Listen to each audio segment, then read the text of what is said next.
Welcome students. Today we are discussing the factor modifying the drug response या factor modify drug actions. कौन कौन से factor होते हैं जो ड्रग के एक्शन को मॉडिफाई कर देते हैं या कौन कौन से फैक्टर होते हैं जो ड्रग के एक्शन को अफेक्ट करते हैं, उसको हम डिस्कशन करते हैं आज के टॉपिक में. This is the topic of basic pharmacology या जनरल फार्माकोलॉजी. ठीक है, आगे बढ़ते हैं. हाउ कौन से फैक्टर्स हैं जो अफेक्ट करते हैं. फर्स्टली बात करते हैं, they are the following factors that modify the drug actions. Basically ये 11 फैक्टर्स हैं मोस्टली जो रिस्पॉन्सिबल होते हैं for the affecting modifying the drug action. सबसे पहले बॉडी वेट या बॉडी साइज की बात कर सकते हैं, age, sex, genetics, route of administrations, environmental factors भी हो सकते हैं, पैथोलॉजिकल स्टेट मतलब कुछ डिसीज़ की कंडीशन है, उस कंडीशन में भी ड्रग इंट्रैक्शंस, एक ड्रग से दूसरे ड्रग का इंट्रैक्शन है तब, drug food interactions, accumulation of drugs, body में ड्रग कंटिन्यू एक्यूमुलेट हो रही है, बाहर नहीं निकल पा रही हैं, और लास्ट में ड्रग टॉलरेंस. ठीक है, तो वन बाय वन हम इसको एक्सप्लेन करेंगे. Firstly we are starting from the body size and body weight. The dose यानी कि amount, the dose of drug is directly related to the body weight. The dose of drug is usually express as a mg/kg में दिया जाता है. And body weight is interfere the change of concentration of the drug at the site of actions. ठीक है, अब आपको भी पता है कि जो हम बच्चों की डोज लेके आते हैं वो वेट के अकॉर्डिंग डिफरेंट होती हैं और एडल्ट की डिफरेंट होती हैं, क्योंकि जो डोज होती है वो बॉडी वेट के अकॉर्डिंग होती है. यानी कि जो हमारा डोज को बेसिकली एक्सप्रेस किया जाता है वो mg/kg के हिसाब से किया जाता है. अगर हम डोज किसी निकालते हैं तो जैसे 20 mg/kg, 30 mg/kg कितना है उस हिसाब से निकला जाता है, और उसी पर kg के हिसाब से हम उस वेट के अकॉर्डिंग डोज को एडजस्ट कर देते हैं. ठीक है, और बॉडी वेट के अकॉर्डिंग क्या होती है, ड्रग की कंसंट्रेशन अफेक्टेड भी होती है. अगर हमने बॉडी वेट के अकॉर्डिंग ज़्यादा हमने ड्रग दे दी तो क्या होगा, ड्रग उसके साइड ऑफ एक्शन पे ज़्यादा पहुँचेगी और ज़्यादा पहुँचने का टॉक्सिसिटी होने के चांसेस बढ़ जाएंगे. अगर हमने बॉडी वेट के अकॉर्डिंग ड्रग या ड्रग का जो डोज है वो अमाउंट कम दे दिया, अगर डोज का अमाउंट कम देंगे तो क्या होगा, इनसफिशिएंट अमाउंट में साइड ऑफ एक्शन में ड्रग पहुँचेगी तो प्रॉपर तरीके से हमें एक्शन नहीं मिलेगा. तो ये ज़रूरी है कि बॉडी साइज बॉडी वेट के अकॉर्डिंग डोज ऑफ ड्रग दी जाए, अदरवाइज़ वो ड्रग का एक्शन मॉडिफाई हो जाएगा. अगर हम मोटे तौर पे कहें तो ड्रग के लिए जो यूज़ किया जाता है, डोज ऑफ ड्रग निकालने के लिए body weight by 70 into adult dose को हम यूज़ करते हैं. इस फॉर्मूला का बॉडी वेट के अकॉर्डिंग हम adult drug of dose calculate कर लेते हैं. ठीक है, next topic is the age. Dose of drug is change according to the age. जैसे जैसे एज बढ़ेगी, एज कम है, एज एडल्ट फेज में हुए, फिर एज और बढ़ के हम ओल्ड एज में पहुंचते हैं, वैसे वैसे हमारी ड्रग का भी अमाउंट, ड्रग के डोज का अमाउंट भी वेरी करता है, चेंज होता है. Infants and old patient need different dose from the adult because of infant have not fully developed metabolism enzymes, liver and excretion of the drugs. अगर infants की बात करेंगे, बच्चों की बात कर सकते हैं. इन्फेंट्स मैं पहले बता चुका हूँ, न्यूनेट्स यानी with in the 1 month. Infants यानी कि 1 साल 1 month के आफ्टर से 1 साल तक इन्फेंट्स, उसके बाद आपके चिल्ड्रंस आ जाते हैं. तो इन्फेंट्स की बात करें जो 1 साल से छोटे हैं, और ओल्ड एज पेशेंट की बात करें, उनमें क्या होता है, सबसे बड़ा डिफरेंट ये होता है कि उनके ड्रग का जो मेटाबॉलिज्म हो रही है, मेटाबॉलिज्म में एंजाइम्स होते हैं और लीवर का डेवलपमेंट होता है या एक्सक्रीशन ऑफ ड्रग होता है, वो प्रॉपर तरीके से डेवलप नहीं हो पाता इन्फेंट्स में या ओल्ड एज पेशेंट में मेनली. ये पहले तो इन्फेंट्स की बात करें, इन्फेंट में क्या मेटाबॉलिक एंजाइम प्रॉपर डेवलप नहीं हो पाएंगे तो ड्रग मेटाबॉलाइज पूरी नहीं हो पाएगी, यही ड्रग का अमाउंट हमें कम रखना पड़ेगा. लिवर प्रॉपर तरीके फंक्शन नहीं कर रहा तो मेटाबॉलाइज में दिक्कत होगी. एक्सक्रीशन ऑफ ड्रग प्रॉपर तरीके से नहीं हो पा रही है, ड्रग बॉडी से बाहर निकल पा रही है, यानी डोज ऑफ ड्रग का अमाउंट हमें वैसे भी कम रखना पड़ेगा in the condition of infants. Now come to the in adult old patients. In old patients, the renal function are decreased, so that GFR glomerular filtration rate, GFR मतलब glomerular filtration rate, is also reduced, that affect the excretion of the drug from the body. जैसे जैसे old patient होते जाते हैं वैसे वैसे उनकी renal function proper तरीके से काम नहीं कर पाते हैं, GFR रेट कम हो जाती है, जिसकी वजह से ड्रग का एक्सक्रीशंस कम होगा, ड्रग बॉडी से कम आउट होगी. So adult dose may be produce toxicity in the old age patient. अगर ओल्ड एडल्ट डोज हम सो एडल्ट डोज में produce toxicity in old age patient, इसलिए अगर हम एडल्ट की डोज हम ओल्ड पेशेंट को दे देंगे, ओल्ड एज पेशेंट को, तो टॉक्सिसिटी क्रिएट करेगी। क्यों करेगी? अगर हमने एडल्ट डोज दे दी उस ओल्ड एज पेशेंट के लिए, तो वो ड्रग प्रॉपर अमाउंट में बॉडी से बाहर नहीं निकल पा रहा है, ना ही ढंग से मेटाबलाइज हो पा रहा है। अब बॉडी से बाहर नहीं रहा तो बॉडी में एक्यूमुलेट होता रहेगा, और बॉडी में एक्यूमुलेट हो रहा है, बॉडी में जमाव हो रहा है, और ड्रग हम कंटिन्यू देते जा रहे हैं, तो ड्रग की क्या होगी? टॉक्सिसिटी होगी। इसलिए कि इसी तरीके से हम डोज ऑफ ड्रग भी निकालते हैं अकॉर्डिंग टू एज। जैसे हम dose of drug equal to the age of child upon age of child plus 12 और multiply by the adult dose. इस तरीके से हम एज अकॉर्डिंग भी डोज को निकाल सकते हैं। मेरे लिए फॉर्मूला है जो चाइल्ड के लिए, जो चाइल्ड की डोज के लिए है, ये एडल्ट की डोज के लिए नहीं है, चाइल्ड की डोज के लिए निकाला गया है। एडल्ट की डोज के ये जो एडल्ट की डोज के लिए नहीं, एज ओल्ड एज पेशेंट की डोज के लिए हम लोग पहले GFR रेट पे डिपेंड करता है, एक्सक्रीशन कितना अमाउंट हो रहा है, बहुत सारे फैक्टर्स होते हैं जिसके अकॉर्डिंग हम डोज एडजस्ट करते हैं। नेक्स्ट आता है फैक्टर आपका सेक्स, ठीक है।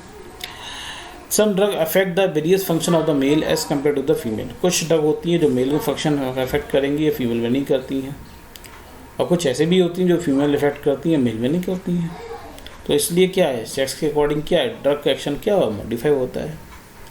जैसे फॉर एग्जांपल की बात करें, number of very anti hypertensive drug, clonidine है, मेथाडोपा, बीटा ब्लॉकर, डायरेक्टिक है, have a potential to interfere the sexual function in the male but not a females, ठीक है।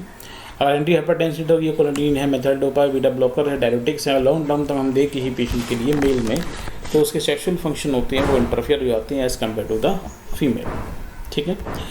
इसी तरह एक और एग्जाम्पल की बात करेंगे तो आप देखेंगे गाइनोस्टोमेसिया is side effect of ketoconazole, मेटाक्लोप्रोमाइड और क्लोप्रोमाजीन डिजिटलिस।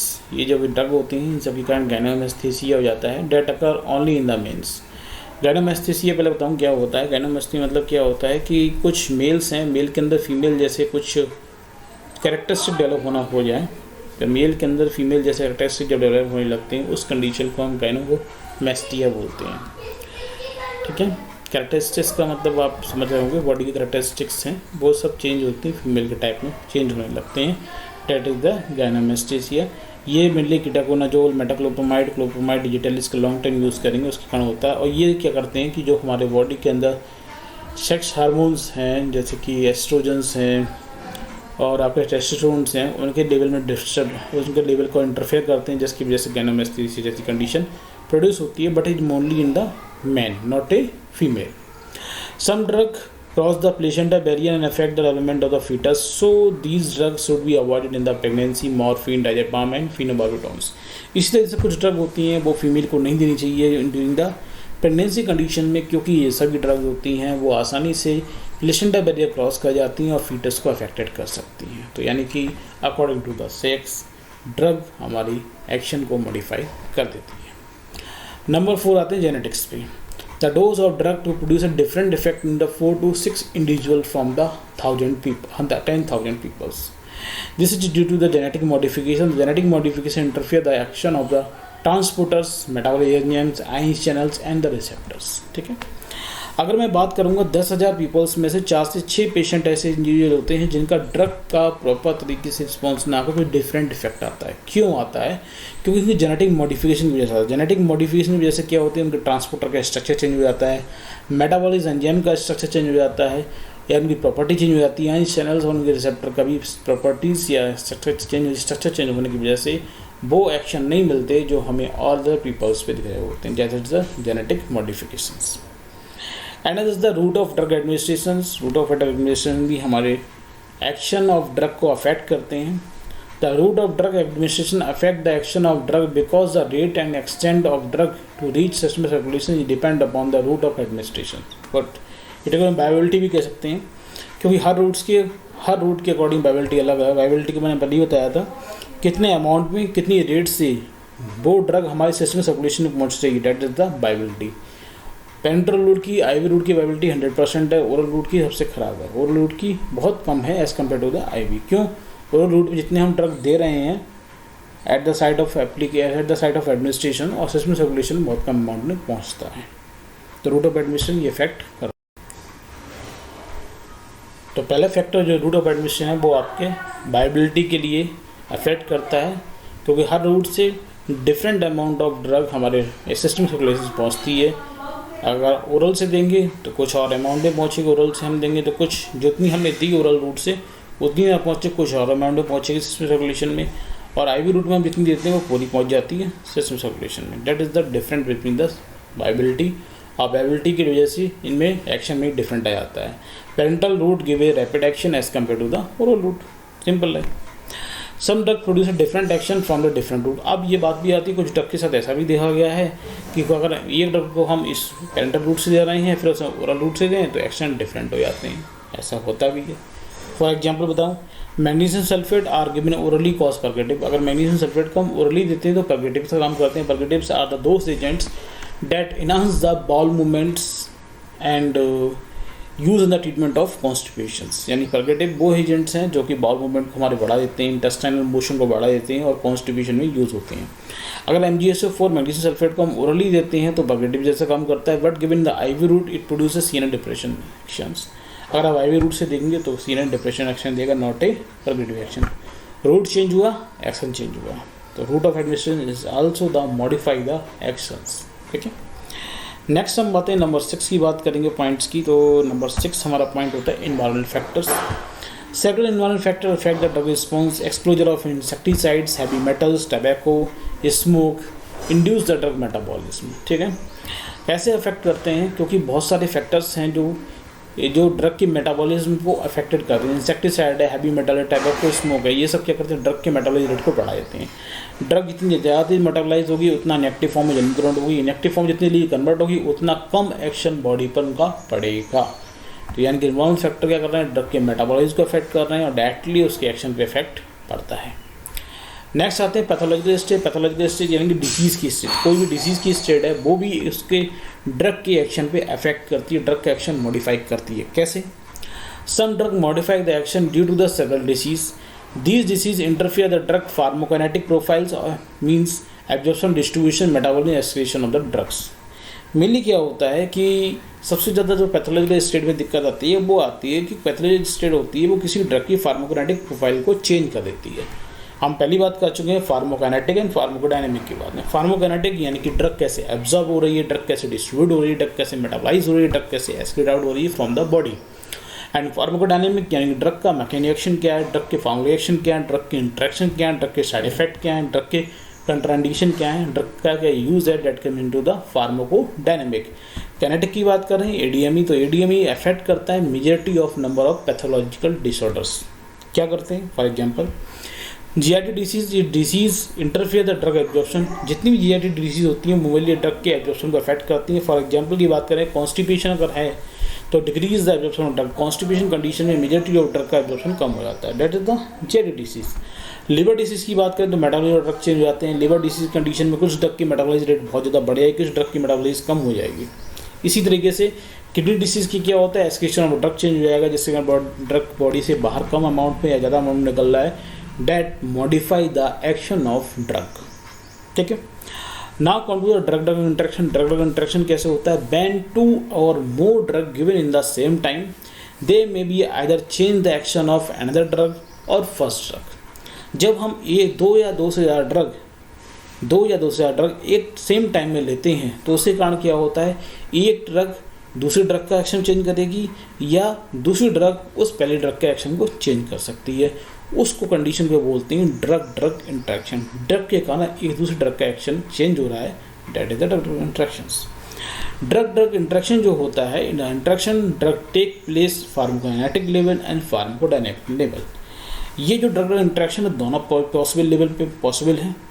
फार्माकोकाइनेटिक लेवल को इफेक्ट भी कर सकता है एक ड्रग दूसरे ड्रग के लिए, और एक ड्रग दूसरे ड्रग की फार्माकोडायनेमिक लेवल को इफेक्ट कर सकती है। ठीक है, कैसे करती है, कुछ एग्जाम्पल होंगे तो देख सकते हैं। इसमें हम एग्जाम्पल देखें तो क्लियर होगा हमको। यह होता क्या है, the drug interaction classified into two main category. Drug interaction को बेसिकली हम दो कैटेगरी में डिफाइन करते हैं। एक होता है सिनर्जिज्म और दूसरा होता है एंटागोनिज्म। सिनर्जिज्म क्या होता है, जब एक ड्रग दूसरे ड्रग के एक्शन को बढ़ा रही होती है, that is the synergism. When the action of one drug increase by the another drug, it is called the synergism. तो सिनर्जिज्म में क्या होता है, एक ड्रग दूसरे ड्रग के एक्शन को बढ़ा देती है, यानी कि एक ड्रग मैंने ली, दूसरी ड्रग ली, एक ड्रग दूसरी ड्रग के कारण पहले ड्रग का एक्शन बढ़ गया, दैट इज द सिनर्जिज्म। जैसे कि aspirin, paracetamol already body temperature कम करती दी है, एस्पिरिन भी बॉडी टेम्परेचर कम करती है, साथ में हेडेक की प्रॉब्लम को भी कम करती है। एस्पिरिन पैरासीटामोल लिया जाए तो जो फीवर की कंडीशन है वो कम हो रही थी, फीवर कम हो रहा था, वो और जल्दी फीवर लॉन्ग टाइम तक कम रहेगा, that is the synergism effect. ठीक है। Antagonism just opposite to the synergism. Antagonism क्या होता है, when the one drug decrease the action of another drug is called antagonism. एक ड्रग के कारण दूसरे ड्रग का एक्शन कम हो रहा है, वो क्या हो गया, एंटागोनिज्म।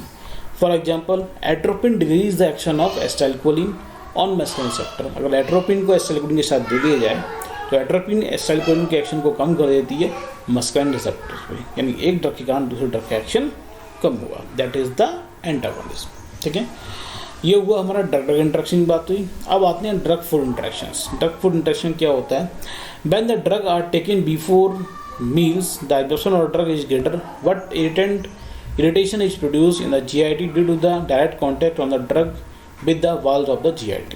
ठीक है, मेजॉरिटी देखा जाता है कि अगर हम ड्रग को बिफोर मील ले जाएं तो उस कंडीशन में ड्रग का एब्जॉर्प्शन बेटर होता है, क्योंकि फूड इसमें प्रेजेंट नहीं है, तो फूड प्रेजेंट नहीं है तो डाइल्यूट नहीं होगी, हाई कंसनट्रेशन रहेगी, हाई कंसनट्रेशन रहने की वजह से क्या होगा, ईजिली वो एब्जॉर्ब हो जाएगी। लेकिन कुछ ड्रग होती हैं वो हमारी गैस्ट्रिक म्यूकोसा पे इरिटेशन कॉज करती हैं, और इरिटेशन लॉन्ग टाइम तक रहेगा, बार बार इरिटेशन होगा तो गैस्ट्रिक म्यूकोसा में अल्सरेशन के चांसेस बढ़ जाते हैं। इसलिए बहुत सी ड्रग को हम नहीं देते हैं बिफोर मील्स। जैसे एग्जांपल बताऊँ मैं आपको, डाइक्लोफेनाक सोडियम, पैरासीटामोल्स, डाइक्लोफेनाक सोडियम है, पैरासीटामोल है, एस्पिरिन है, बहुत सारे ड्रग हैं जिसको हम ओरल मतलब एम्प्टी स्टमक या फिर बिफोर मील नहीं लेते हैं, क्योंकि अगर हम इन सबको पैरासीटामोल को, डाइक्लोफेनाक सोडियम को, एस्पिरिन को अगर हम पहले ले लेंगे तो वो हमारे गैस्ट्रिक म्यूकोसा में इरिटेशन कॉज करेंगे, इरिटेशन की वजह से पॉसिबल है कि वो अल्सरेशन करें, इसलिए उन ड्रग को हम बिफोर मील ना देते हैं। ठीक है, when drug taken after the meal the absorption of drug is poor but there is no irritation in the GIT। लेकिन अगर ड्रग को हम खाने के बाद लेते हैं तो ड्रग प्रॉपर तरीके से एब्जॉर्प्शन जो होगी वो रेट तो कम हो जाएगी, लेकिन वो ड्रग इरिटेशन नहीं कॉज करेगा, क्योंकि वो डायरेक्टली GIT की वॉल पर कॉन्टैक्ट नहीं हो पाता। This is because the direct is mix with the food material and not direct contact with the GIT because the ball. जब उसकी बॉल पे कॉन्टैक्ट डायरेक्टली नहीं हो पा रहा है तो वो इरिटेशन के चांसेस कम हो जाते हैं, लेकिन यहाँ पर ड्रग का एब्जॉर्प्शन रेट थोड़ी सी कम हो जाएगी। ठीक है, तो food drug interaction reduce the absorption of penicillin but the fatty acid enhance the absorption of anti fungal drug. कुछ ऐसा भी देखा गया है कि हम कुछ ड्रग ऐसा लेते हैं जिसके कारण ड्रग का एब्जॉर्प्शन बढ़ जाता है, कुछ ड्रग ऐसे लेते हैं फूड के साथ में ड्रग का एब्जॉर्प्शन घट जाता है। जैसे पेनिसिलिन को अगर हम दें एब्जॉर्प्शन, अगर फूड इंटरेक्शन फूड्स के साथ में पेनिसिलिन को लेते हैं तो पेनिसिलिन प्रॉपर्टी एब्जॉर्ब नहीं होती, इसलिए पेनिसिलिन को हमेशा एम्प्टी स्टमक लिया जाता है। और जब हम अगर फैटी फंगल ड्रग की बात करें तो फैटी मील्स के साथ में इसका एब्जॉर्प्शन बढ़ जाता है, तो फैटी मील्स के बाद ही इनका यूज़ किया जाता है। कुछ लोग कहते हैं दूध के बाद ये एंटी फंगल लीजिएगा, इस तरह कंडीशन होती हैं वो हमारे एब्जॉर्प्शन को बढ़ा देती हैं। ठीक है, इसके अलावा ये फूड ड्रग इंटरेक्शन हुआ। कुछ और एग्जांपल जैसे मैं बताऊँ, कैल्शियम दूध के साथ में टेट्रासाइक्लिन लेते हैं, क्योंकि टेट्रासाइक्लिन कैल्शियम के साथ में कॉम्प्लेक्स फॉर्म कर देती है और टेट्रासाइक्लिन का पूरा एक्शन नहीं आएगा। तो और भी फूड ड्रग इंटरेक्शन के एग्जांपल हो सकते हैं, फिलहाल मैं यहाँ ज़्यादा डिटेल में नहीं जा सकता। नेक्स्ट बात करें तो नेक्स्ट आता है आपका last is 10th is accumulation of drug. Any drug will be accumulated in the body if the rate of drug administration is more than rate of elimination of drug from the body। ठीक है, तो commonly बात है, अगर हमारी कोई body है, input ज़्यादा है आउटपुट कम है, कोई भी बॉडी स्ट्रक्चर है, कोई रूम है, उसमें आप इनपुट ज़्यादा डाल रहे हैं, डाटा के लिए कोई भी चीज़ मटेरियल भरते जा रहे हैं, उस रूम से मटेरियल बाहर निकल नहीं रहा है तो उस रूम के अंदर एक्यूमुलेट हो जाएगा। सेम ईयर यहाँ पर क्या, ड्रग को हम कंटिन्यू लेते जा रहे हैं लेकिन ड्रग हमारी बॉडी से बाहर नहीं निकल रही है, ड्रग बॉडी से बाहर कम निकल रही है, ड्रग हम कंटिन्यू लेते जा रहे हैं, और ड्रग जब बॉडी से बाहर नहीं निकली तो बॉडी के अंदर क्या होगी, एक्यूमुलेट होगी। ये चीज़ है accumulation of the drug. Accumulate dose of drug produce toxicity in the body, और ये ज़्यादा अमाउंट में ड्रग जब हमारी बॉडी में एक्यूमुलेट हो जाती है तो टॉक्सिसिटी प्रोड्यूस करती है। For example digitalis and chloramphenicol slowly accumulate in the body and produce a digital toxicity and chloramphenicol toxicity. ठीक, तो ये हो गया एक्यूमुलेशन ऑफ ड्रग। और last one is the drug tolerance. Last one last one is the drug tolerance. Drug tolerance, tolerance word सुना होगा। Tolerance मतलब झेलना, या फिर झेलने, जरूर से ज़्यादा झेलना पड़ रहा है समझ सकते हैं क्या होता है ड्रग टॉलरेंस। देखिए, when large dose of drug is required for the action of the body or the action in the body as compared to the normal therapeutic dose of drug, this is phenomena is known as a drug tolerance। मतलब क्या है, मैं इसे simple भाषा में आपको बताऊं। Paracetamol 500 mg में हमारा फीवर को कम करती है, ठीक है। अब लेकिन ड्रग टॉलरेंस किसी को हो गया तो उस 500 mg पे इफेक्ट ना होकर उसको हमें 650 mg या 700 mg देनी पड़ रही है, तब उसका फीवर कम हो रहा है। यानी कि हमें वही फीवर कम करने के लिए ड्रग का अमाउंट बढ़ाना पड़ा। That is the drug tolerance. यानी कि when large dose of drug is required, यानी कि ड्रग की जो डोज है उसे ज़्यादा चाहिए for their action in the body as compare to the normally therapeutic dose. Normal therapeutic dose होती है, उससे ज़्यादा ड्रग की अगर जरूरत पड़े उसी एक्शन को प्रोड्यूस करने के लिए बॉडी में, तो ये फिनोमेना क्या कहलाता है, ड्रग टॉलरेंस कहलाता है, ठीक है। It refer to the requirement of higher dose of drug to produce a therapeutic effect of drug. इसका मतलब क्या है कि जो हमारा जो थेरेपेटिक इफेक्ट है, जो हम चाहते हैं इसका कारण जो इफेक्ट बॉडी में प्रोड्यूस हो, जो हमें आराम मिले, थेरेपेटिक इफेक्ट प्रोड्यूस हो, उसके लिए ड्रग का अमाउंट थेरेपेटिक डोज से ज़्यादा देना पड़ेगा, तभी वो थेरेपेटिक इफेक्ट प्रोड्यूस होगा, ठीक है। Tolerance can be classified into तीन कैटेगरी में टॉलरेंस होता है। नेचुरल टॉलरेंस जो बॉडी में नेचुरली डेवलप होता है, जैसे हम किसी एनिमल्स में होती है कि डोज नेचुरल जेनेटिकली हो सकता है और कुछ नेचुरली एनिमल्स स्पीसीज़ के ऊपर भी करता है। जैसे एट्रोपिन का इफेक्ट रैबिट की आई में नहीं पड़ता है अगर हम देखें तो। इसी तरह के एक्वायर्ड टॉलरेंस क्या होता है कि कंटिन्यू हम कई लॉन्ग टाइम से हम वो ड्रग ले रहे हैं। मान लो लॉन्ग टाइम से हम डायजीपाम, कुछ पेशेंट कुछ होते हैं वो सेडेटिव हिप्नोटिक ड्रग लेते हैं हमें नशे करने के लिए, कंटिन्यू वो अगर एक्वायर्ड टॉलरेंस ले रहे हैं, कंटिन्यू वो ले रहे हैं ड्रग। अगर मैं सबसे अच्छा एक्वायर्ड टॉलरेंस का एग्जांपल आपका एल्कोहल है।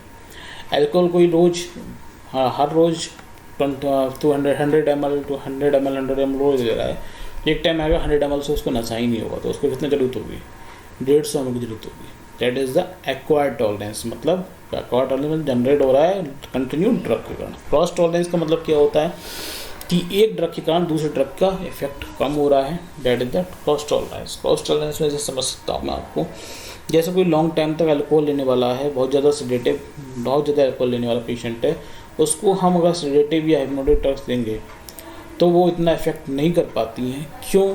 क्योंकि अल्कोहल की वजह से उन ड्रग का रिस्पॉन्स क्या हो रहा है, कम हो रहा है। तो अल्कोहल की वजह से ड्रग का जो रिस्पॉन्स कम हो रहा है उस थेरेपेटिक डोज में, अमाउंट में, वो क्या है, क्रॉस टॉलरेंस, ठीक है। तो ये कंप्लीट हुआ आपका drug modifying drug actions, factor modifying drug action या factor modifying drug response. Topic समझ में आया हो तो लाइक कीजिएगा, कुछ क्वेश्चंस हो तो कमेंट बॉक्स में ज़रूर कीजिएगा। अगर वीडियो अच्छा लगा हो तो लोगों के साथ शेयर कीजिएगा।